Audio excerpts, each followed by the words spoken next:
1 फरवरी की सुबह भारत के पड़ोसी देश म्यांमार से एक चौंकाने वाली खबर आई। म्यांमार में सेना ने नियंत्रण अपने हाथ में ले लिया और वहां की कद्दावर नेता आंग सान सू समेत कुछ और नेताओं को हिरासत में ले लिया। इस वीडियो में आपको बताते हैं कि म्यांमार की सत्ताधारी पार्टी की मुखिया आंग सान सू के बारे में, जिनको सबसे पहले गिरफ्तार किया गया।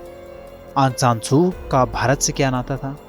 आप में से बहुत कम ही लोगों को मालूम होगा कि सू की जिंदगी का एक हिस्सा 24 अकबर रोड पर बीता है। ये वही 24 अकबर रोड है जहां पर कांग्रेस का हेडक्वार्टर है। आंग सान सू ने साल 2015 में एक इंटरव्यू में कहा था कि भारत हमेशा उनके दिल के करीब रहेगा। बता दें कि सू 15 साल की उम्र में 24 अकबर रोड पर रहने आई थी। 24 अकबर रोड का बंगला उनकी मां दौखिन को अलॉट हुआ था।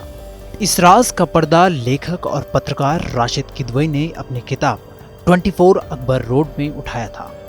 उस समय जवाहरलाल नेहरू देश के प्रधानमंत्री थे और उन्होंने बंगले का नाम बर्मा हाउस कर दिया था। किदवई ने लिखा था कि सू की तब एक छोटी बच्ची थी और उन्होंने उस कमरे को ही चुना जो वर्तमान में राहुल गांधी का कमरा है। किदवई की ये किताब साल 2010 में रिलीज हुई थी। किदवई ने बताया था कि सू की ने इस कमरे को इसलिए चुना था क्योंकि यहाँ पर एक बड़ा पियानो था। हर शाम पियानो टीचर उन्हें पियानो सिखाने आते थे। इस किताब के मुताबिक सूकी को इस घर से काफी प्यार था। यहीं पर सूकी ने जापान के फूलों की साज सज्जा के बारे में सीखा था।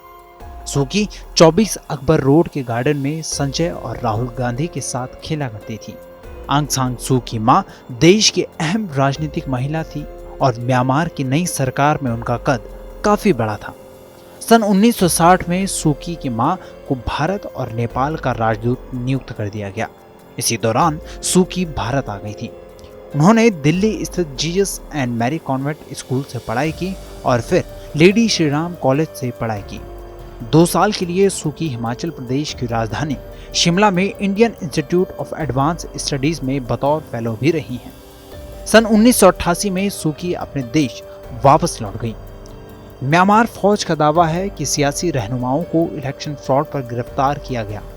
म्यांमार में जिसका डर था वही हुआ। 1 दशक की आजादी में जिस मुल्क के अंदर लोकतंत्र ठीक से पैर भी नहीं जमा पाया, वो 5 दशकों वाले अतीत के कड़वे अनुभव वाली मार्शल लॉ की दास्तां स्वीकारने को मजबूर हो गया। इस पूरी खबर पर आपकी क्या राय है? कमेंट सेक्शन में हमें जरूर बताएं और देश दुनिया की अन्य बड़ी खबरों के लिए सब्सक्राइब करें TV9 भारतवर्ष।